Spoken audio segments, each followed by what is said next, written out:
Acá tenemos una fórmula, una función matemática que nos dice, esta que está aquí, vamos a marcarla. T de n es igual a C por F de n.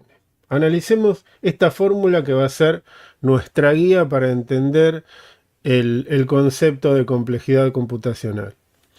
Lo que vamos a tratar es de encontrar una función matemática que describa el comportamiento temporal de un algoritmo o fragmento de código en función del tamaño de la muestra. Por lo tanto, este parámetro n que tenemos aquí es el tamaño de la muestra. Tamaño de la muestra. ¿Qué será el tamaño de la muestra? Por ejemplo, nosotros vimos la clase pasada cómo buscar un elemento en un arreglo de tamaño, vimos tamaños pequeños, pero supongamos que queremos buscar un elemento en un arreglo de 100.000 elementos. ¿Es lo mismo buscarlo en un arreglo de tamaño 100.000 o buscarlo en un arreglo de tamaño 10 o 100? Claramente no. Por lo tanto, esa función matemática, por ejemplo, que represente a la búsqueda lineal, será una función seguramente lineal. Hay algo muy importante en esta fórmula que es esta constante. Esta constante va a tener que ver con el entorno. No es lo mismo estar ejecutando un algoritmo en una máquina de 16 bits o 64 bits o tener un procesador de 8 núcleos o de mucha frecuencia de reloj que sea capaz de ejecutar muchas instrucciones por segundo. También estamos trabajando en un entorno seguramente multitarea y habrá cosas que hacen que el rendimiento del algoritmo pueda modificarse. Todos esos aspectos externos a cómo se armó el algoritmo y que tienen que ver con el entorno de ejecución los vamos a englobar, a dejar dentro de esta constante de proporcionalidad. Por lo tanto, vamos a decir que el tiempo de respuesta de un algoritmo, Tn, T de tiempo, es una función, es igual a una constante de proporcionalidad multiplicada por una función que describa el comportamiento del algoritmo. Eso es lo que dice esta función, en esta fórmula. El tiempo de respuesta de un algoritmo en función de n es igual a c por esta función que es la que debemos encontrar. Entonces dice, se trata de encontrar una función matemática que describa el comportamiento temporal de un algoritmo o fragmento de código en función del tamaño de la muestra. Encontrar esa función matemática será cuestión de analizar el código. Obviamente tenemos que aprender a analizar código y descubrir cuál es la función matemática que lo representa. Se busca encontrar una cota superior, importantísimo. O sea, cuando quiero describir un algoritmo con una función matemática, es fundamental que yo piense en el peor caso. ¿Cuál es el peor caso? Por ejemplo, ¿cuál será el peor caso de una búsqueda? Si yo estoy buscando un elemento en un arreglo, recuerden que vamos avanzando, preguntando. ¿Cuál es el peor caso? El peor caso sería o que esté en la última posición, sería que acá lo encontré, el mejor de los casos, o, mejor dicho, si recorro todo el arreglo y lo encuentro en la última posición, va a tener que hacer n preguntas. Y si no, tampoco lo encontró, también es un peor caso. Es el peor caso porque tuvo que recorrer el arreglo por completo y no encontró, por lo menos puede responder que el elemento no está en el arreglo. O sea, no me sirve, no tengo que analizar la búsqueda lineal suponiendo que lo voy a encontrar en la primera posición, que voy a cantar éxito en la primera o en la posición del medio. Yo tengo que analizar el algoritmo, por ejemplo, búsqueda secuencial, pensando que voy a recorrer todo el arreglo. Ese sería el peor caso si pensamos en la búsqueda lineal. Bueno, y como les dije recién, C es una constante que representa el entorno de ejecución. Ya vamos a ver con más ejemplos cómo se puede ir refinando todos estos conceptos. Aquí tenemos un resumen bastante simplificado, de algunas funciones, y esto que aparece ahora, que es la función O grande. La función O grande, O em, es como si fuera una familia de funciones matemáticas que representan al comportamiento de ese algoritmo. Aquí tenemos la mejor de todas, que es O1. O1 la tenemos acá, se llama, esto es constante. Tienen comportamiento constante, o sea, no importa el tamaño de la muestra, siempre tarda lo mismo el algoritmo. No importa si yo tengo un elemento o 1.000.000 de elementos, el comportamiento es constante, tarda siempre lo mismo.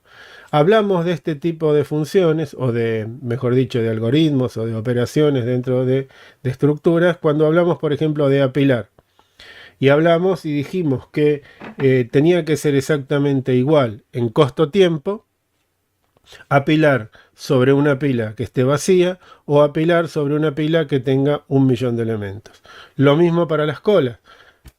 Acolar un elemento en una cola que tenga muchísimos elementos, tiene que ser O1, tiene que ser constante, no tiene que consumir tiempo. O sea, no hay que recorrer la fila para encontrar dónde me paro. Directamente hay que acolar al final de la cola. Esas son operaciones típicas O1, por ejemplo. Entonces vamos a anotarla aquí, vamos a poner más finito, por ejemplo, apilar, desapilar, acolar, desacolar. Por ejemplo, por decir algunas solamente. Estas deben ser O1.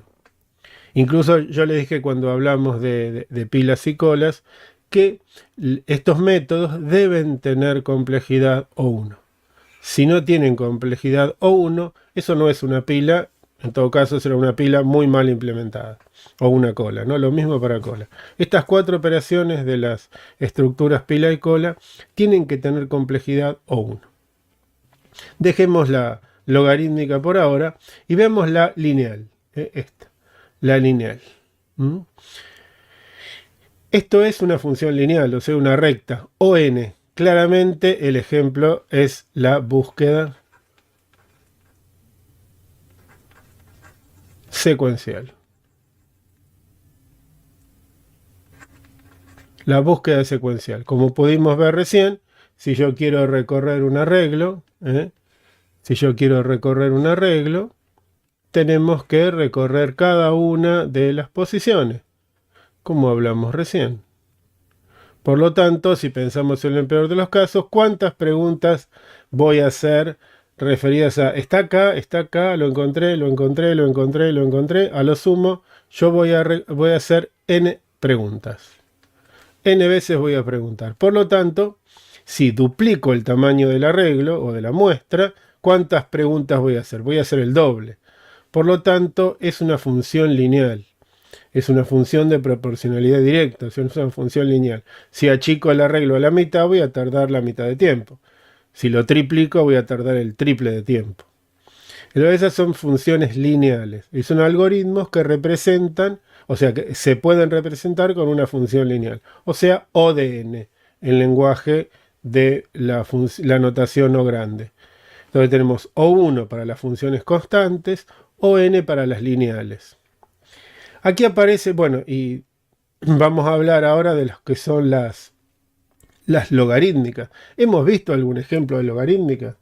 Hagámoslo, por ejemplo, en rojo.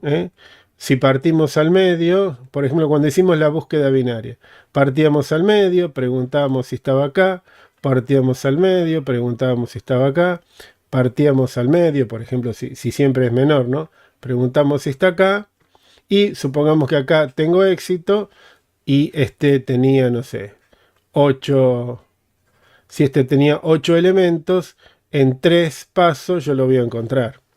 ¿Qué pasa si tuviera en vez de 8, 16 elementos? ¿En cuántos pasos lo voy a encontrar? Y lo voy a encontrar en 4, porque seguramente la segunda parte me dé acá. Entonces yo voy a hacer solamente una división más. ¿Y qué pasa si fuera 32? Y bueno, una más. Entonces, para 32 a lo sumo haré 5 divisiones hasta encontrarlo. Para 16 a lo sumo haré 4. Para 8 voy a hacer 3. 5, 4 y 3 son logaritmo en base 2 del tamaño de la muestra. Por lo tanto, la búsqueda binaria tiene un comportamiento logarítmico. Entonces, el tiempo de respuesta de una búsqueda binaria es O de log n. O sea, es un ejemplo, un buen ejemplo de lo que es una función logarítmica, mejor dicho, de un algoritmo que tiene comportamiento logarítmico. Entonces, yo voy a hacer divisiones hasta encontrar, voy a partir la muestra por la mitad, siempre por la mitad, siempre por la mitad, hasta encontrar el elemento buscado o no encontrarlo porque los índices no cumplen la condición de ser menor el inicio que el final. En ese caso me va a decir que no lo encontré, pero de todas formas nunca va a ser más que esto. Por lo tanto, acá tenemos en la búsqueda binaria, tenemos un ejemplo de un algoritmo logarítmico. Después vienen los algoritmos que son polinómicos, que se representan con una función que tiene comportamiento n cuadrado, o n cubo, o n a la n. Todos estos son parábolas y funcionan bien para pocos elementos. Una cosita más respecto a los logarítmicos. Fíjense que al principio puede crecer mucho, pero después, a medida que la muestra, que el tamaño de la muestra aumenta, se comporta prácticamente constante, porque, por ejemplo, si tuviéramos una búsqueda binaria sobre 1.000.000 de elementos, solamente va a ser 20 preguntas. Así de bueno es. Porque 20 es el logaritmo en base 2 de 1.000.000 aproximadamente, ¿no? Entonces, si tuviéramos 1.000.000 de elementos, no son tantas las divisiones que tienen que hacer sobre el arreglo, sino solamente 20. O sea que pasamos por ahí de 5, de 32 a... si tenemos un arreglo de 32 y pensamos en un arreglo de 1.000.000 de elementos, fíjense que el tamaño de la muestra crece muchísimo.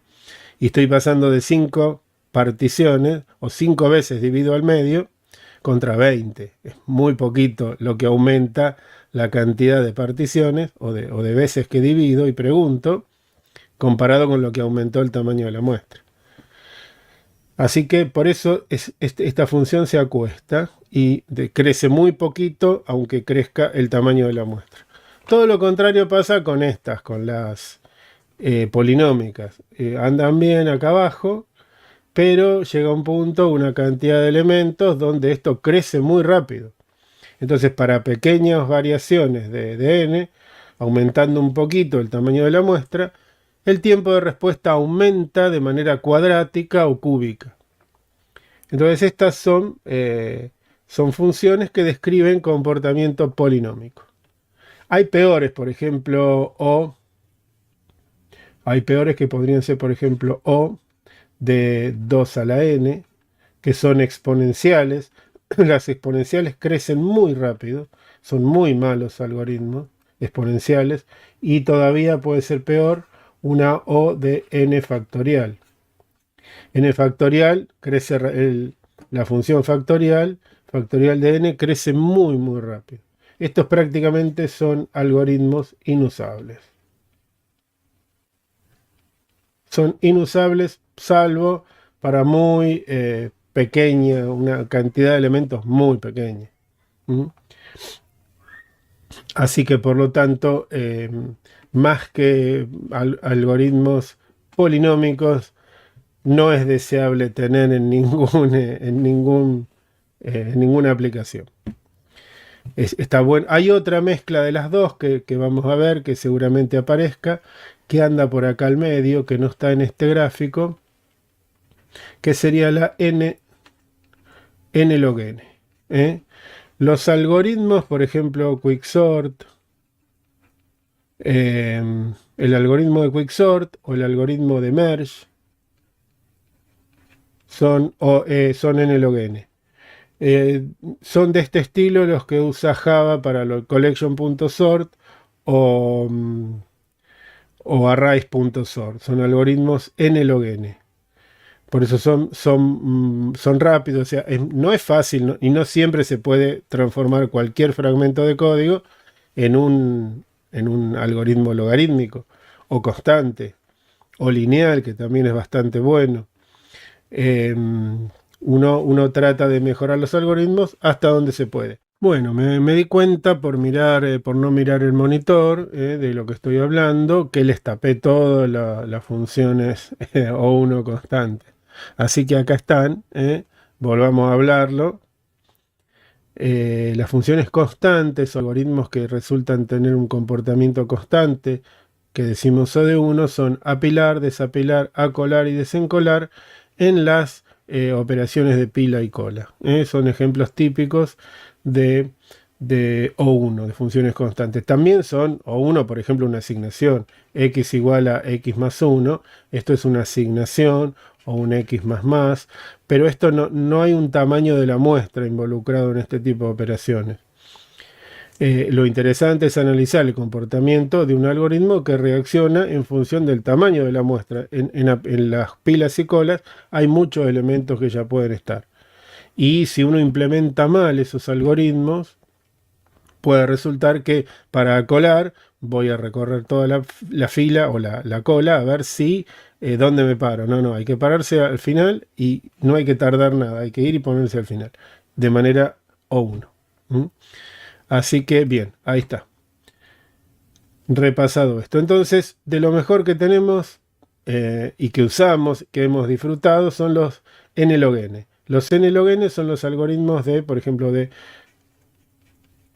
collection.sort. Cuando mandamos a ordenar collections.sort en Java, son algoritmos n-log-n. Vieron que son muy rápidos. O arrays.sort. ¿Sí?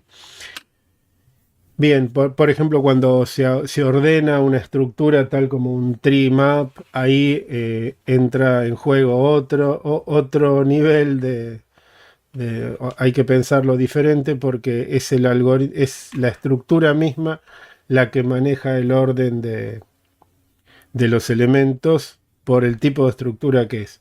No manda a ordenar. Esto estamos hablando cuando mandamos a ordenar una lista, por ejemplo. Una lista o un arreglo. Bien, pasemos de esta diapositiva. Entonces, como conclusión y resumen de esta diapositiva, vamos a tratar de escribir código que tenga la menor complejidad posible. ¿Y cómo me doy cuenta que tiene la menor complejidad posible? Porque la función de complejidad computacional que lo representa es lo más parecida a una constante posible. O sea, esta es la mejor, la logarítmica está muy buena, es la que le sigue. Después tenemos la n-log-n, tenemos la lineal, un poquito más arriba, y hasta acá son muy buenas.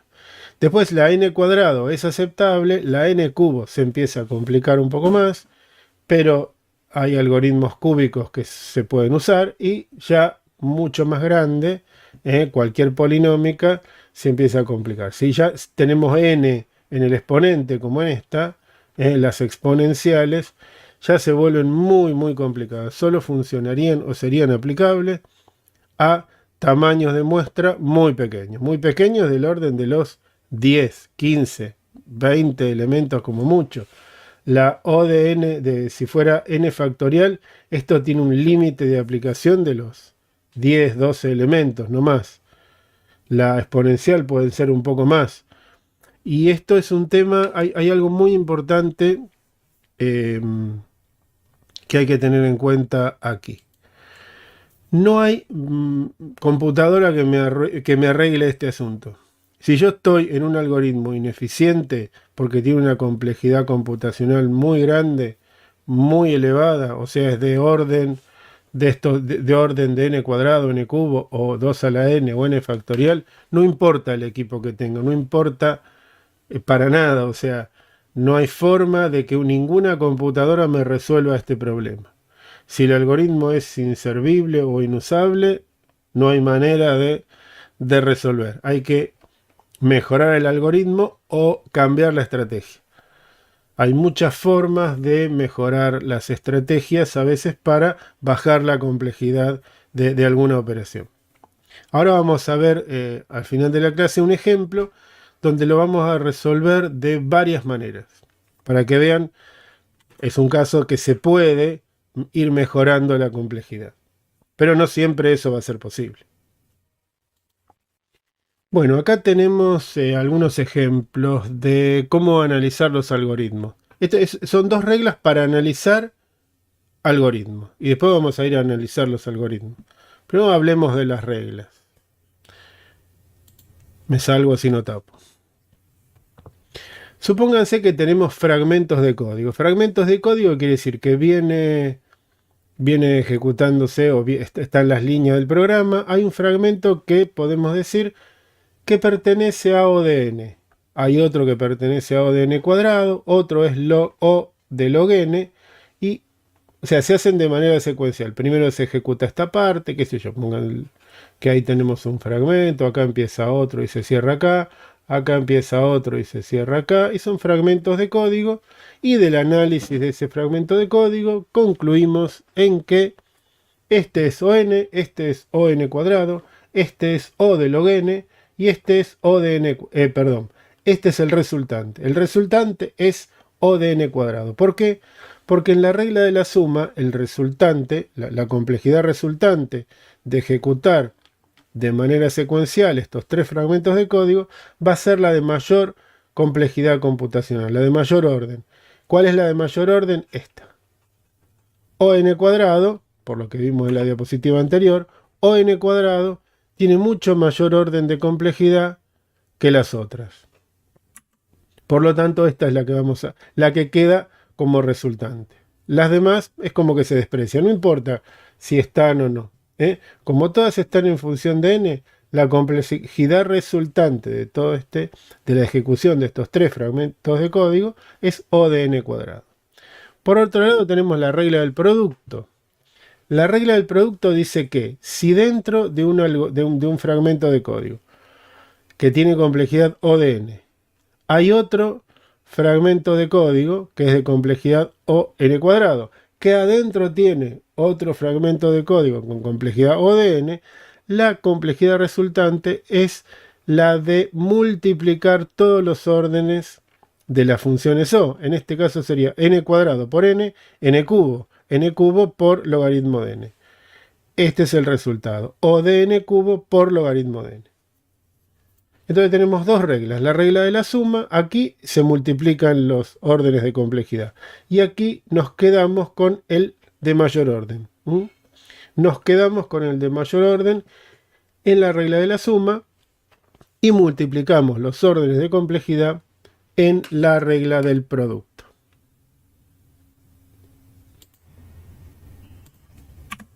Bueno, ahora sí. Acá tengo lugar.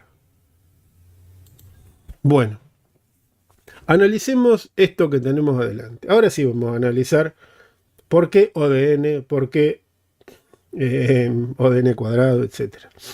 Tenemos este fragmento de código, o sea, el fragmento de código lo vamos a analizar desde acá hasta acá. ¿Sí?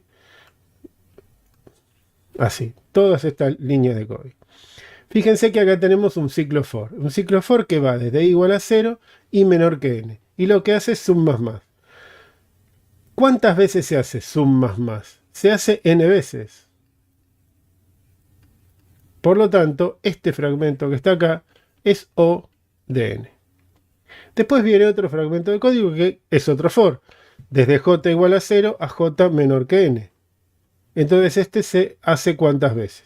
Este fragmento de código también se hace n veces. O sea, el sum más más, que la operación de acá adentro, se ejecuta n veces. Por lo tanto, otra vez tenemos 1 de n.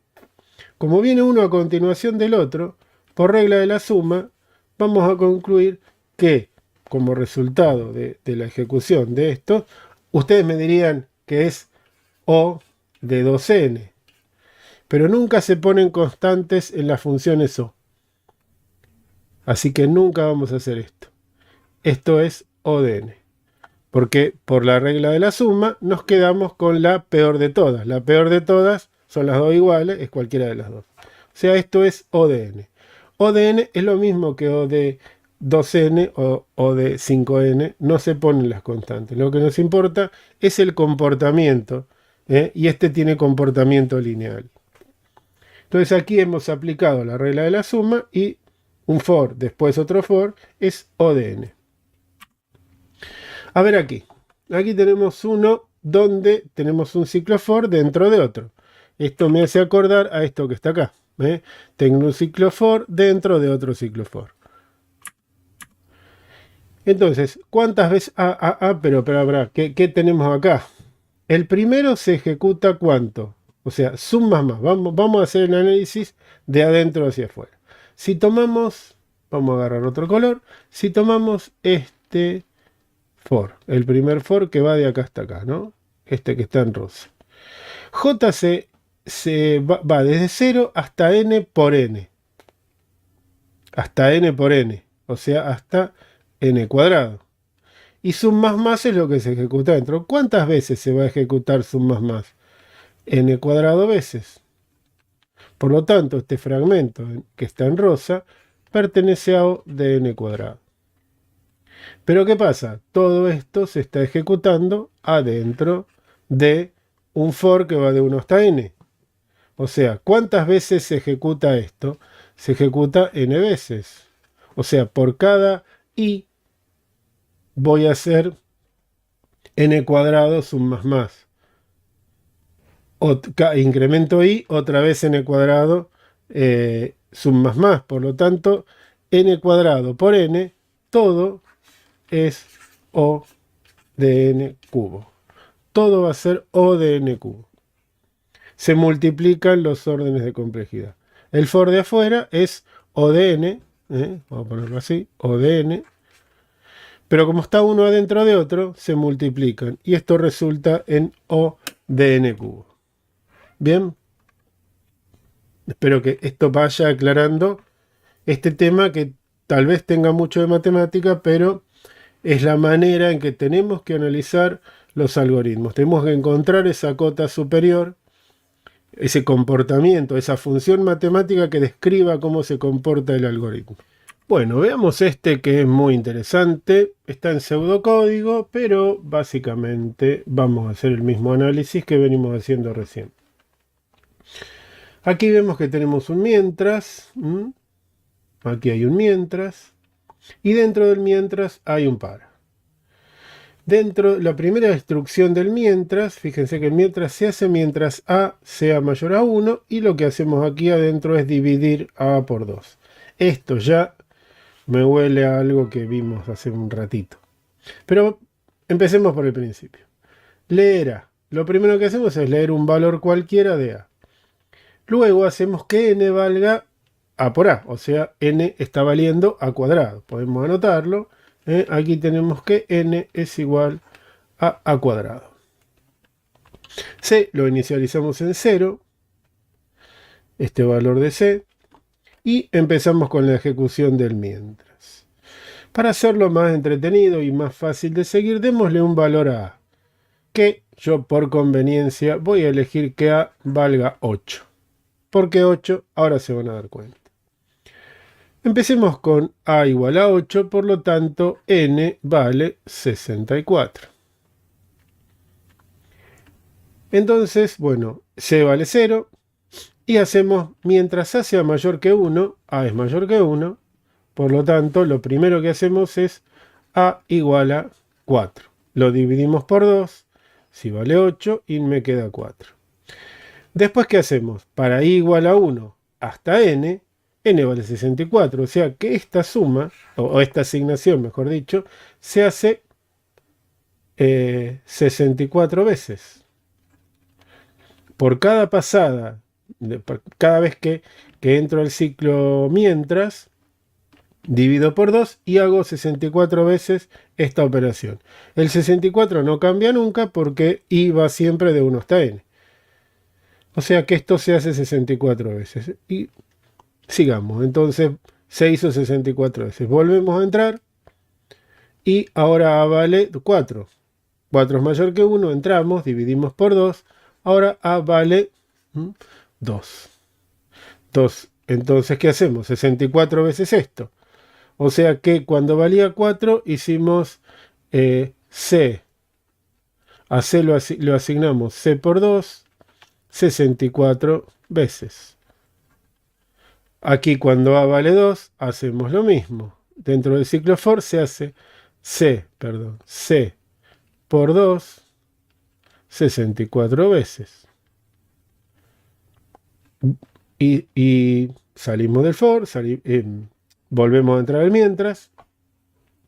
Ahora dividimos por 2 otra vez. A vale 2, 2 es mayor que 1. Volvemos a entrar. Ahora A queda en 1. Hacemos el para. C otra vez, C por 2, 64 veces.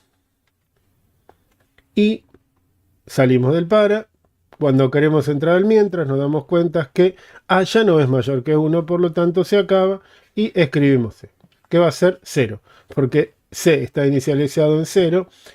0 por 2 da 0, lo asignamos a C, sigue valiendo 0. Es una operación inocua, pero es una operación que hacemos y la hace 3 por 64 veces. 3, o sea, esto se hizo 3 por 64 veces. 64, ¿quién es? Es A cuadrado. 64 es A al cuadrado, o sea, N. Pero como leemos A, vamos a expresar la O de todo este fragmento de código. El fragmento de código estamos analizando desde acá hasta acá. La O del fragmento de código tiene A cuadrado. O sea, tenemos O de A cuadrado. ¿Por cuánto? Por 3. Porque se hizo 3 veces. ¿Y este 3 de dónde salió? ¿Por qué 3? Pensemos, ¿qué pasaba si en vez de ser 8 hubiera sido A empezaba en, por ejemplo, 16? Vamos a ponerlo acá arriba más grande. Si A hubiera sido 16, ¿qué pasaba? N hubiera sido mucho más grande. Sería 16 al cuadrado, que ya lo anotamos. N hubiera sido 256. Entonces esto se hubiera ejecutado. ¿Cuántas veces? Dejemos esto, en vez de ser 64, hubiera sido cada vez 256 veces. Pero ¿cuántas veces más lo hacía? O sea, 66, a 16 lo dividía por 2 y estábamos en 8. O sea, una vez más. Hubiera sido 4. 4 por 2. Esto hubiera sido 4 por 256. 256 seguía siendo A al cuadrado. ¿Y 4 quién es? O sea, tengo 4 o tengo 3. ¿Qué son qué? Y bueno, develemos el misterio. Logaritmo de A. El logaritmo en base 2 de 8 es 3. El logaritmo en base 2 de 16 es 4. Y la base del logaritmo no la consideramos tampoco en las funciones de complejidad computacional.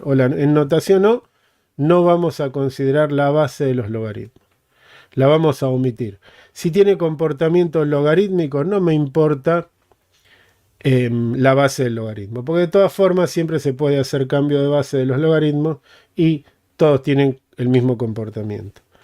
Por lo tanto, la O resultante de este código es A cuadrado por logaritmo de A. Fíjense que al dividir por 2, esto es parecido a lo que hacíamos, es parecido a la búsqueda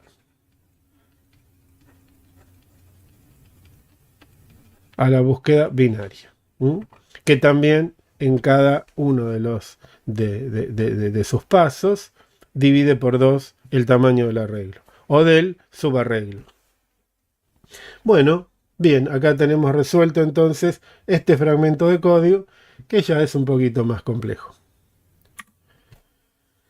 Bueno, y aquí, ¿con qué seguimos? Vamos a seguir con un problema. Vamos a seguir con un problema.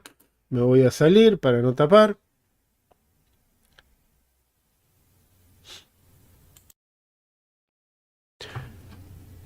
Bueno, vamos a seguir con este problema.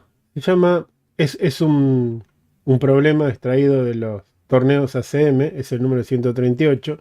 Se llama Street Numbers. Y trata de lo siguiente. Nos dice que una programadora de computadoras vive en una calle con casas numeradas consecutivamente desde 1, por un lado de la calle, y cada noche sale a pasear su perro, dejando su casa y girando al azar a la izquierda o a la derecha. Camina hasta el final de la calle y vuelve. Una noche suma los números de las casas que pasan, excluyendo la suya. La siguiente vez que camina, comienza por el otro lado repitiendo la suma y encuentra, para su asombro, que las dos sumas son iguales. Aunque esto se determina en parte por su número de casa y en parte por el número de casas en la calle, ella sin embargo siente que esta es una propiedad deseable para su casa y decide que todas sus casas subsecuentes tendrán esa propiedad.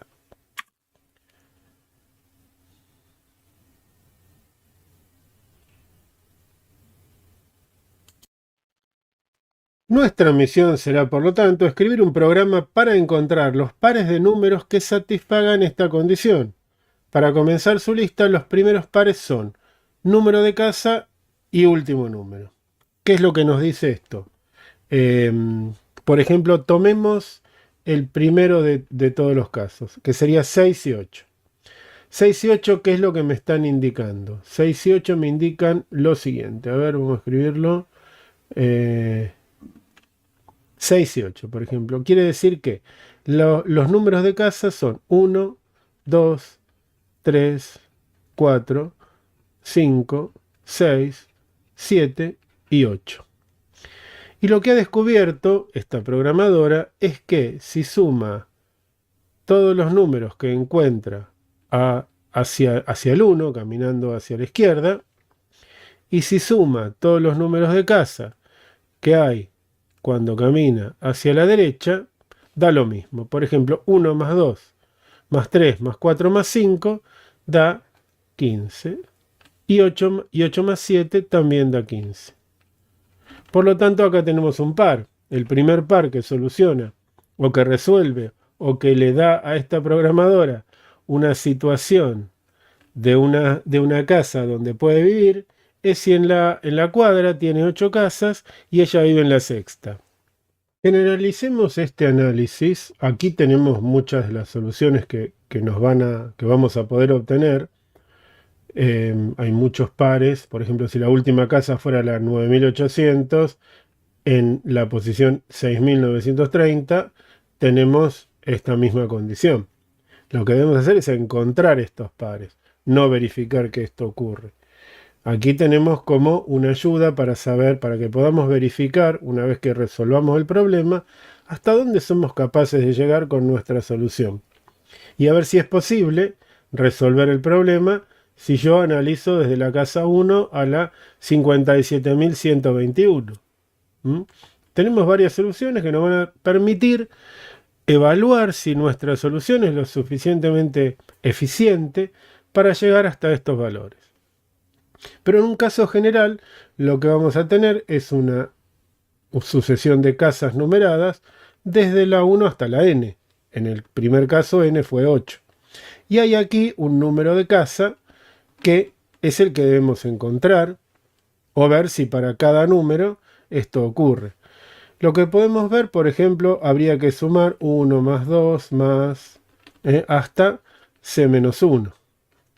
Y aquí habría que sumar, porque vamos a separar, la casa la dejamos aparte, después viene c más 1, más hasta n. Entonces, lo que yo tendría que hacer es hacer por ejemplo, sumar todas estas, o hacer una sumatoria desde 1 hasta c-1, y esta sumatoria iría desde c más 1 hasta n. Esta sumatoria se me está ocurriendo hacerla, por ejemplo, con un ciclo for, que vaya desde 1 hasta c-1, haciendo, por ejemplo, suma izquierda más igual y, por ejemplo, o el valor de la casa. O sea, vamos a escribir el for, vamos a escribirlo completo, for i igual a 1, punto y coma, y menor que c menos 1. Y por supuesto se incrementa de a 1, vamos a ponerlo completo, y más. Y lo que hacemos en suma izquierda, toda esta sumatoria sería de sumatoria izquierda, y esta es la sumatoria derecha, la suma izquierda más igual y. Y por el otro lado tendríamos un for, otro for desde j igual a c más 1 hasta c sea menor o igual que n, perdón, j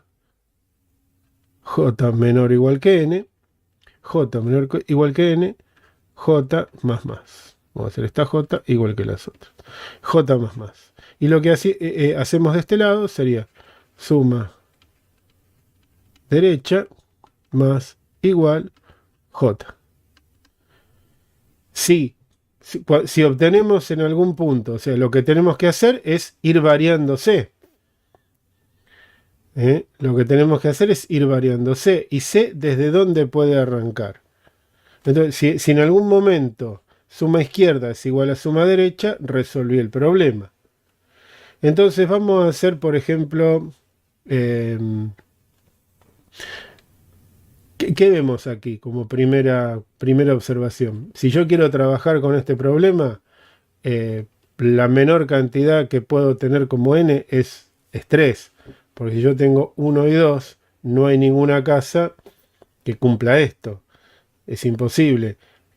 Desde 3 tenemos, podríamos comparar este como suma izquierda y este como suma derecha. No son iguales y avanzamos. Avanzamos a 4. En ese caso, siempre empezamos desde aquí. Comparo esto con esto. Si no es igual, avanzo al 3. Comparo lo que está en este lado con lo que está en este lado. Y así voy resolviendo, voy tratando de encontrar, a ver en qué posición es igual.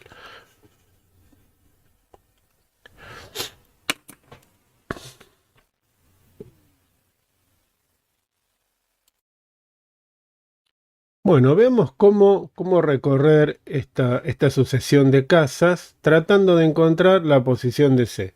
¿Cómo la haríamos? O sea, tenemos que recorrer entonces y empezar a preguntar en 1 no se puede. Hay que empezar a preguntar, por ejemplo, en 2. A partir de esta posición tengo que preguntar si la suma a izquierda es igual a la suma a la derecha. Si no es igual, avanzaré. Y para cada posición, para cada valor, voy a preguntar si la suma izquierda es igual a la suma derecha, hasta que encuentre o no una posición donde sea igual la suma izquierda y la suma derecha. Por lo tanto, este valor de la casa tendré que empezar a preguntarlo desde 2 hasta n-1, hasta la anterior a n, porque si no me quedo sin nada para mirar a la derecha. O sea que hasta la posición n-1 yo voy a tener que recorrer la regla. O sea, voy a pararme en 2, voy a preguntar qué pasa a la izquierda, qué pasa a la derecha. Voy a seguir avanzando, tratando de encontrarlo, hasta la posición n-1, donde tal vez todos los anteriores sumen lo mismo que el que queda del otro lado. Esa sería la estrategia para resolver este problema.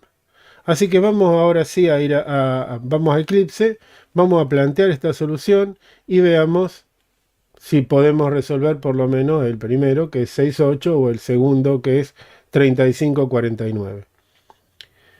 Vayamos a ver qué pasa.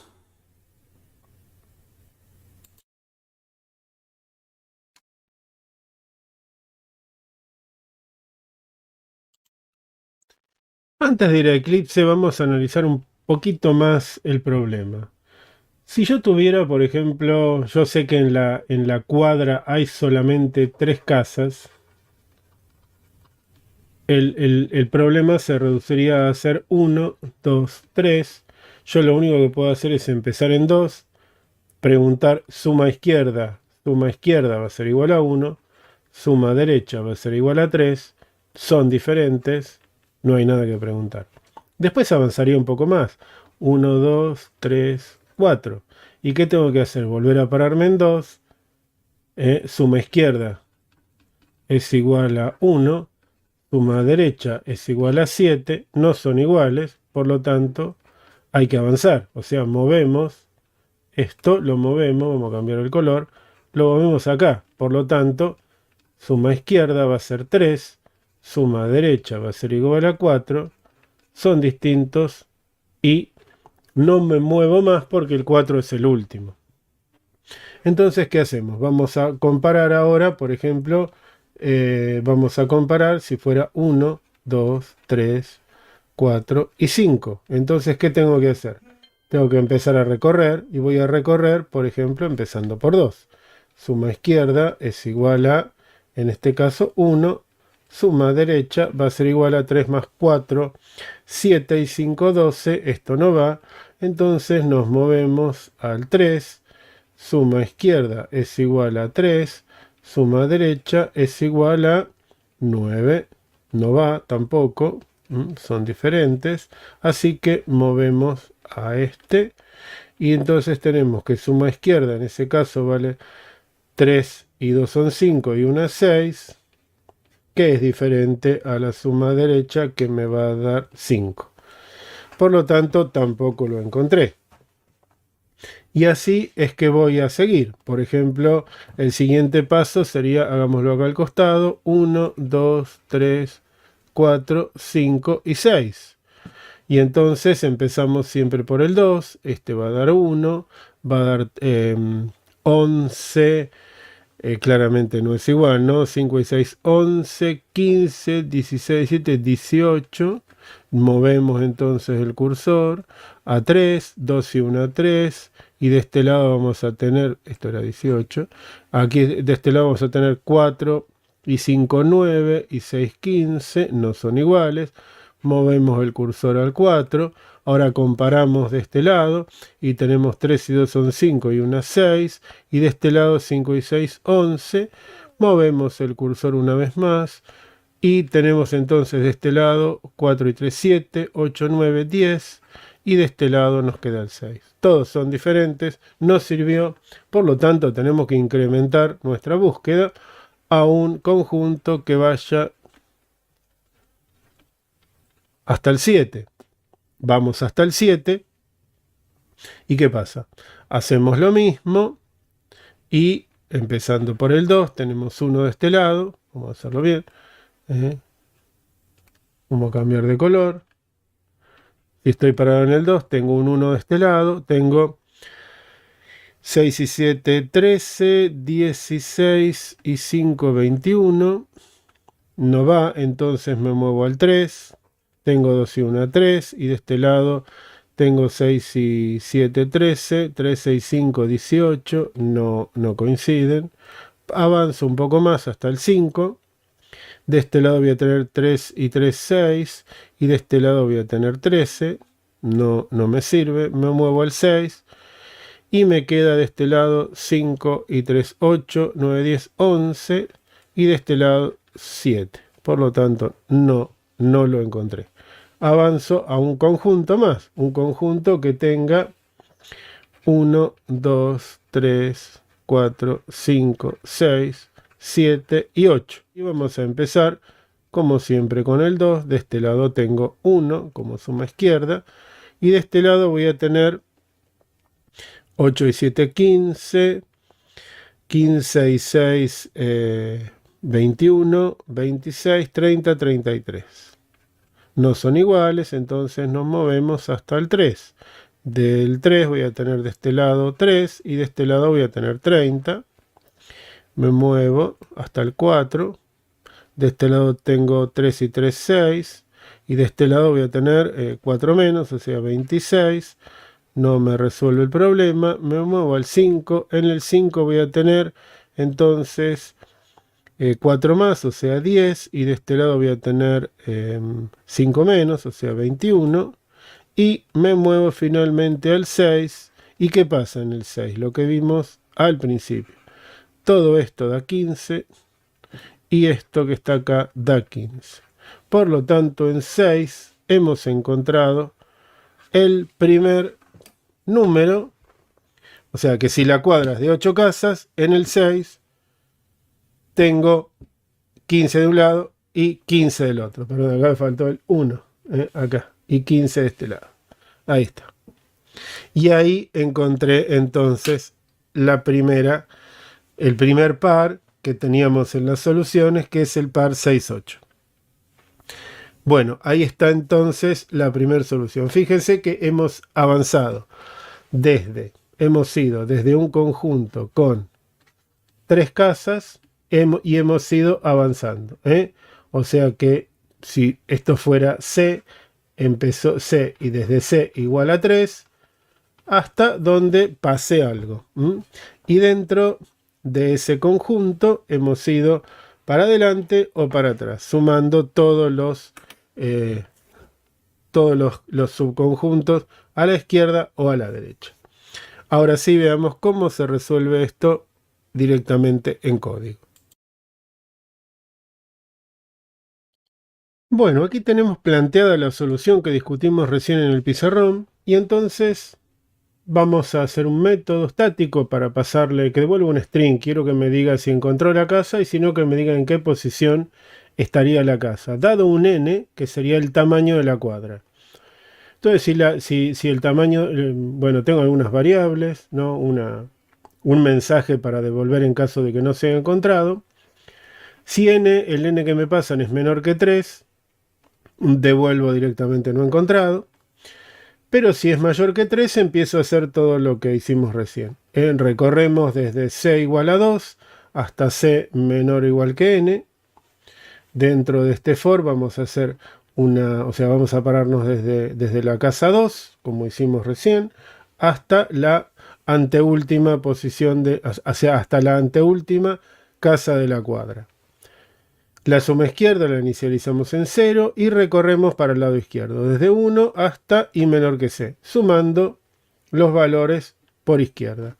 La suma derecha la inicializamos en 0 y empezamos a sumar desde la casa siguiente al c que planteamos, hasta la última casa de la cuadra. Comparamos si la suma izquierda y derecha son iguales. Respondemos diciendo la casa está en la posición C encontrada. Probémoslo a ver cómo funciona para algún valor. Por ejemplo, acá tenemos un main. Para probarla, vamos a probarla para valores chicos, por ejemplo para 3. Para 3 me tiene que decir ninguna casa cumple la condición. Como vimos recién, para 4 tampoco. Para 5 vimos que tampoco.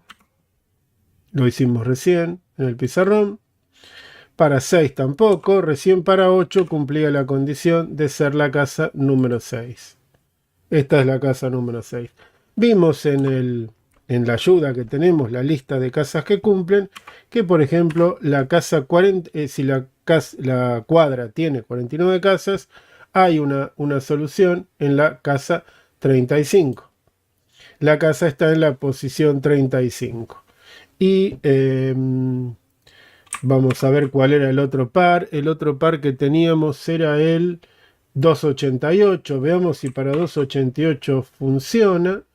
Para 288. A ver qué pasa para 288. Sí, me dice que está en la posición 204. Bueno, mi algoritmo funciona. Parece ser muy efectivo. ¿Cuál era el par que seguía? El par que seguía era el 1681. Tengo ganas de probar 1681. 1681. Y lo probamos.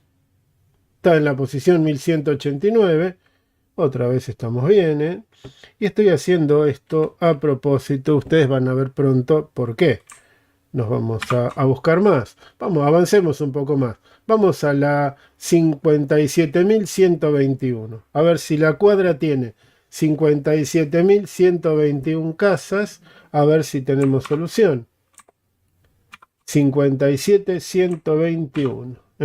57.121 acá. Entonces ponemos 57.121 a ¿Se dieron cuenta lo que tardó? Fíjense lo que tarda en responder. Ya no es tan rápido. A ver qué pasa con el siguiente. El siguiente es 332.928. 332.928. 332.928. Probemos esto. Y aquí estamos en tiempo real, ¿eh?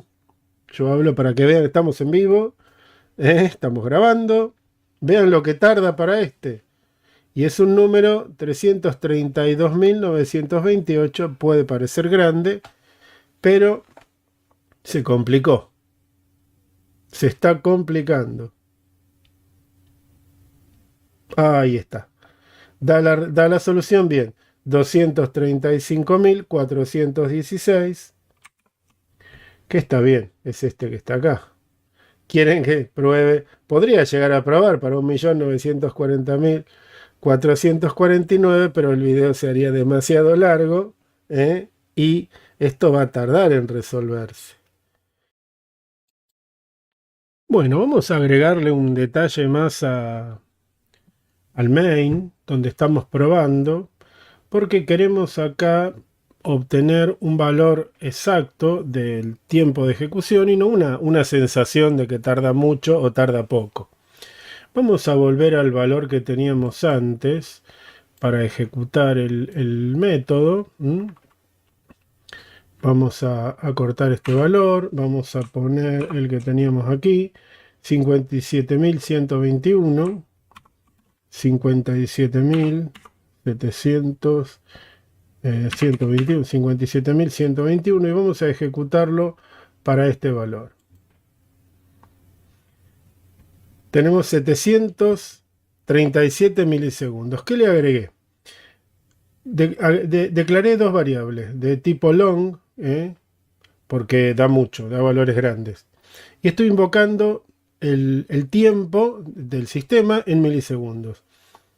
Esto me devuelve un valor en milisegundos que representa este instante de tiempo, o sea, un instante de tiempo antes de ejecutar encontrar casa. Vuelvo a tomar el tiempo luego de ejecutar encontrar casa. Hago la diferencia entre el fin y el inicio y lo muestro por pantalla. Ese valor que estoy mostrando acá está en la posición 40.391 y tardó 737 milisegundos.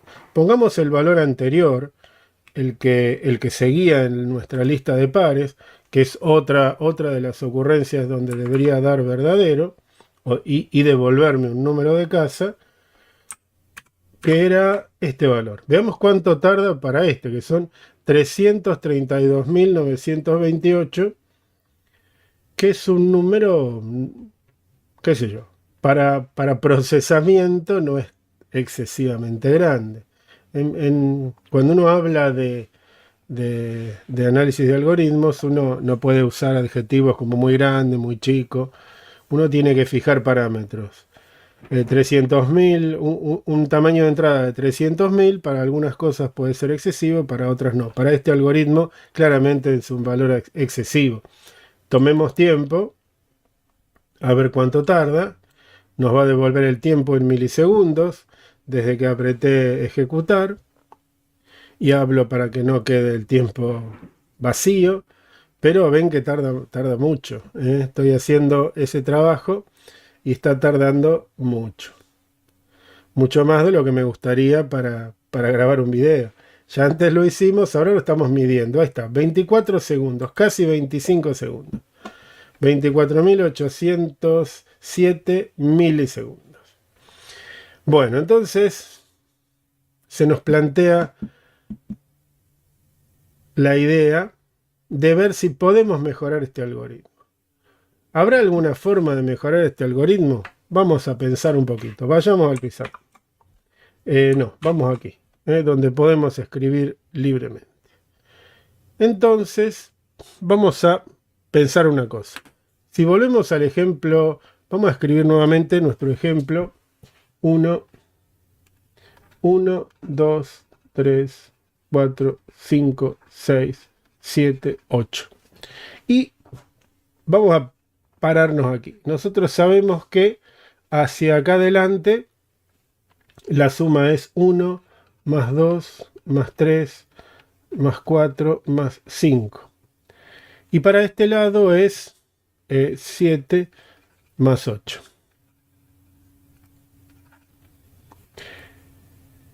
A ver, vamos a sacar de la galera un pase mágico y vamos a escribir acá abajo esto. O sea, lo mismo que lo que está arriba, pero al revés. Y lo sumamos. 6, 6, 6, 6, 6. O sea, da... ¿Cuántos términos tengo? Tengo 5. 1, 2, 3, 4, 5 términos. Y esto da todo a 6. Por lo tanto, tengo... ¿Cuántas veces 6? Tengo 5 veces 6. O sea, esto es 5 por 6. Yo estoy sumando para la casa, cuando estoy en la casa C, que en mi ciclo era I o C. Esta es la casa C. Cuando 6 es la casa y esto es la casa menos 1, es el anterior. Pero ¿qué ocurre? Esto si lo sumo, todo esto da 30, porque estoy sumando dos veces, para un lado y para el otro. Por lo tanto, el resultado de cada una de estas es 30 dividido 2. O sea que esto dividido 2, C por C menos 1 dividido 2, es el resultado de sumar los números que están antes de la casa. Bien, ¿cómo sumo los números que están hasta la casa inclusive? Bueno, ¿esto quién es? Este es n. En nuestro ejercicio, este es n, que es la última casa. Entonces estoy sumando 1 más 2 más 3 más 4 más 5 más 6 más 7 más 8. Que si hacemos el mismo truco, esperen que me salgo porque estoy tapando. 8 más 7 más 6 más 5 más 4 más 3 más 2 más 1. Y todo esto da 9, 9, 9, 9, 9, 9, 9, 9. Por lo tanto, la suma de todos los números hasta n va a ser n más 1, 9, por n sobre 2. Esa es la suma de todos. Pero ¿qué le tengo que restar a todo esto? La suma de hasta 6. La suma hasta 6, que sería lo mismo que esto en 1 más. O sea, esto le tengo que restar, entonces sería C por C más 1 sobre 2. Esto sería entonces la suma derecha, que son cuentas. Esta es la suma izquierda y esto es la suma derecha. Suma izquierda es esto, suma derecha es todo esto. Evidentemente yo no necesito iterar para obtener la suma izquierda y no necesito iterar para hacer la suma derecha. Puedo simplemente hacer alguna cuentita matemática. Estaba viendo si esto se puede simplificar un poco. Esto sería n cuadrado más n menos c cuadrado menos c, todo dividido 2. Aunque me parece que queda más corto como está arriba. Así que bueno, vamos a pasar esto al código, a ver cómo queda y si resulta en algo un poco más eficiente. Bueno, aquí tenemos en este nuevo método, que es encontrar casa 2, le pasamos un número n. Hasta acá es igual que el otro. Cambia desde acá hasta acá. Fíjense que ahora suma izquierda es una cuenta, la cuenta que resolvimos recién en el pizarrón, y suma derecha es la misma cuenta, o sea, n por n más 1 menos c por c más 1 dividido 2. Que es lo que acabamos de descubrir recién.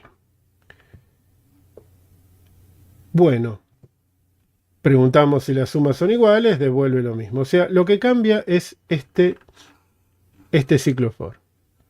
Que ahora se hace ¿cuántas veces? Suma izquierda es una cuenta. Esto tiene O1. Esto vale O1. Esto que está aquí vale O1. O1. Porque es una cuenta.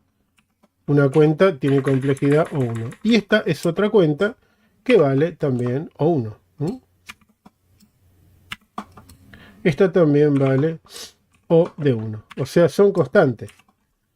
Y este ciclo for, ¿cuántas veces se hace? Este ciclo for se hace n veces. O sea, esto es O de n. Esto es O de n. Por lo tanto, si dentro del ciclo for tengo 2 o 1, la complejidad resultante de este ciclo for es O de n. Por lo tanto, este método es O de n. Este es O de n. Hagamos el mismo análisis con el método anterior. A ver por qué este tiene complejidad ON y el otro no. Nosotros tenemos aquí el mismo for. El for de afuera, este es O de n. O de n. Pero ¿qué ocurre? Acá adentro tenemos otro for que va desde i igual a 1 hasta i menor que c. Y c puede ser cualquier valor entre 1 y n. Por lo tanto, también, esto tiene complejidad O de n. Esto va a ser ON. O de n. Y suma derecha, este otro for que está dentro del principal, este for también es O de n. Este es O de n. Entonces, veamos, tenemos dos ciclos, dos O de n, este y este, dentro de otro O de n. Esto vienen uno después de otro. O sea, se ejecuta la suma izquierda, después se ejecuta el for de la suma derecha. A continuación, por la regla de la suma, O de n más O de n es O de n. Pero estos dos están dentro de otro O de n. Entonces el resultado de estos dos, que es O de n, por la complejidad del for de afuera, me da O de n cuadrado. Por lo tanto, esta que ahora se llama encontrar casa 1, tiene complejidad O de n, a ver si sale, al cuadrado. O de n cuadrado. O sea, esta tiene O n cuadrado, mientras que la de abajo es O n, o en minúscula, O de n cuadrado, y la otra, la 2, es lineal, es O de n. Como vimos en el gráfico, O de n es mejor que O de n cuadrado. Veamos si en la realidad esto es verdad. Veamos si en la realidad esto es cierto. Vamos a probar con lo mismo que teníamos recién. Y va a tardar mucho. Para que no tarde tanto, vamos a comentar la 1. En la 1 no vamos a hacer nada. O sea, vamos a volver a tomar tiempo. Voy a comentar todo el tiempo de la... pero no puedo... No, pues están declaradas las variables. Vamos a comentar simplemente acá. Entonces no voy a ejecutar con el método 1, sino con la versión 2, que es lineal. Y fíjense, tarda 6 milisegundos contra 24 segundos que tardaba el otro. Por lo tanto, si yo quisiera seguir probando con el otro, con este, 1.940.449, vamos a probar con este, a ver si funciona. 1.940.449.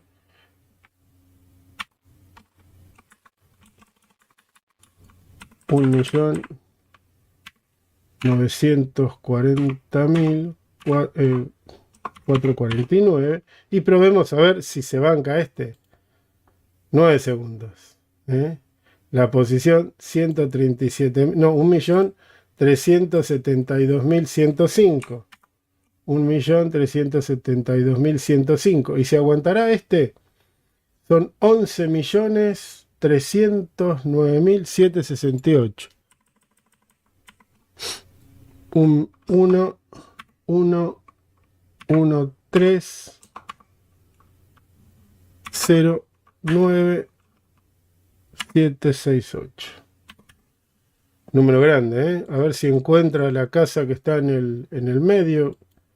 Y la encontró en 18 milisegundos. Claramente esto yo no lo podría ejecutar con este. Porque ya hacía agua con 332.000. Entonces fíjense que acá yo puedo procesar 11 millones de elementos con un método lineal con complejidad ODN y puedo procesar 300.000 con un algoritmo de complejidad ON cuadrado. La diferencia es muy grande. Bueno, ¿qué sigue acá? ¿Se podrá mejorar esto? ¿Habrá forma de mejorarlo? Y a ver, pensemos. Volvamos al pizarrón. A ver. Entonces, veamos un poquito cómo quedó suma derecha y cómo quedó suma izquierda. Hay cosas en común. Vamos a...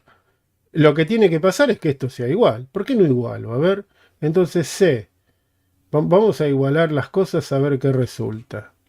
Entonces, resulta de igualar esto, tiene que pasar que C menos 1... Vamos a ponerlo directamente, vamos a hacer la distributiva. Si acá hago la distributiva, queda C cuadrado menos C sobre 2 igual a N cuadrado más N menos C cuadrado menos C todo sobre 2. Si queremos despejar, los dos se pueden ir. Tengo C cuadrado, tengo menos C cuadrado. Entonces podría pasar este para este lado. Y tengo menos C que se va con menos C. Por lo tanto, esto me queda que C cuadrado más C cuadrado es igual a N cuadrado más N. Entonces me queda que 2C cuadrado es igual a N cuadrado más N. Y yo tengo que encontrar C cuadrado en función de N, en realidad. Hagamos una hoja más. Y continuemos acá abajo. O sea, tengo 2C cuadrado, o sea, C cuadrado va a ser igual a N cuadrado más N sobre 2. Entonces, C es igual a la raíz cuadrada de N cuadrado más N sobre 2. Entonces, ¿para qué diablos hice tantas iteraciones para encontrar C si simplemente podía haber hecho esta cuenta? ¿Será verdad que con esto funciona? ¿Con esto alcanza? Veamos. Vamos a Eclipse, programemos otra función. O sea, si es así, estoy en una O de 1. Porque simplemente hago una cuenta, no recorro N. Hago cuentas. Veamos en Eclipse si es verdad que esto pasa así.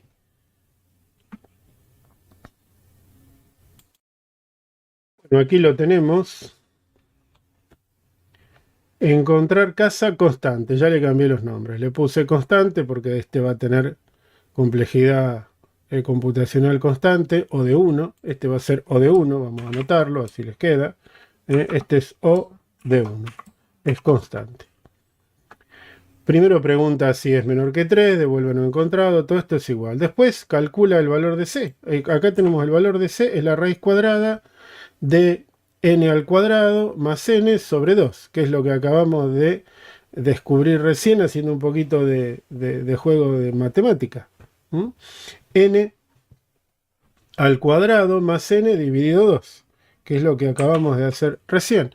Raíz cuadrada de n cuadrado más n dividido 2. Y esto es una cuenta, la raíz cuadrada de todo eso. Esa es la cuentita que tenemos acá. Le calculo la parte entera a c. C es la raíz cuadrada ahora, entonces le calculo la parte entera casteando c. Y después calculo si la diferencia entre c y la parte entera es igual a 0, porque esto siempre me va a dar solución. Esto siempre me va a dar una solución, porque la raíz cuadrada de cualquier número real tiene un valor. Lo que estoy haciendo es ver los valores donde la parte entera es la parte, digamos, entera, vale, la parte decimal es 0. Y la parte decimal la obtengo restándole a c su parte entera. Si me da 0, quiere decir que no tiene parte decimal, por lo tanto es un número entero, y la casa está en esa posición. Si no, devuelve no encontrado. O sea, si la parte entera, la parte decimal no es igual a 0, entonces quiere decir que es un número que no representa la posición de una casa en una lista de enteros.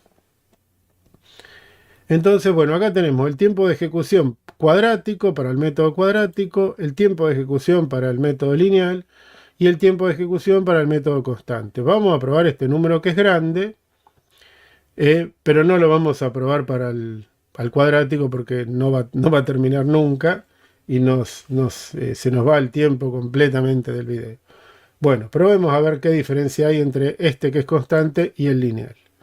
Bueno, parece que la cosa es abrumadora. Encuentra el mismo valor, o sea que lo resuelve bien.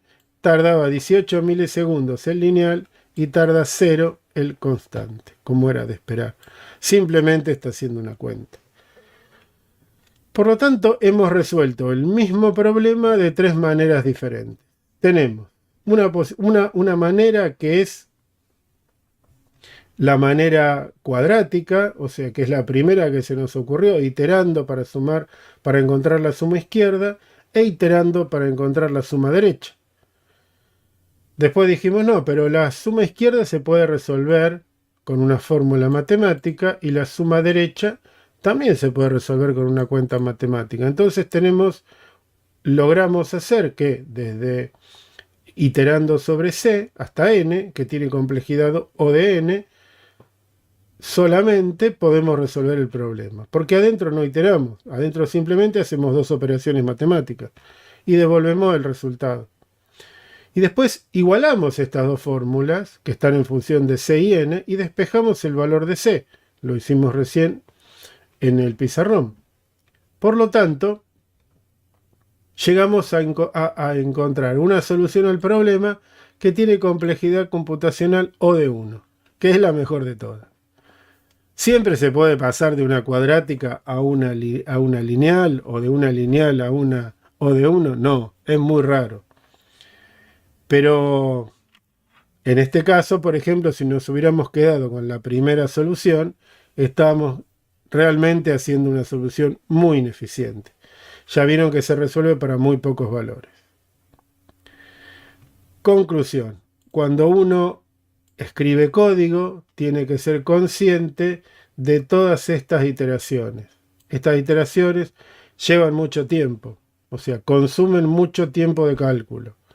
Los métodos cuadráticos me van a permitir moverme en un rango de hasta los 100.000 elementos, aproximadamente, para que tarden un tiempo razonable. Los lineales, ya vieron que estamos en el orden de los...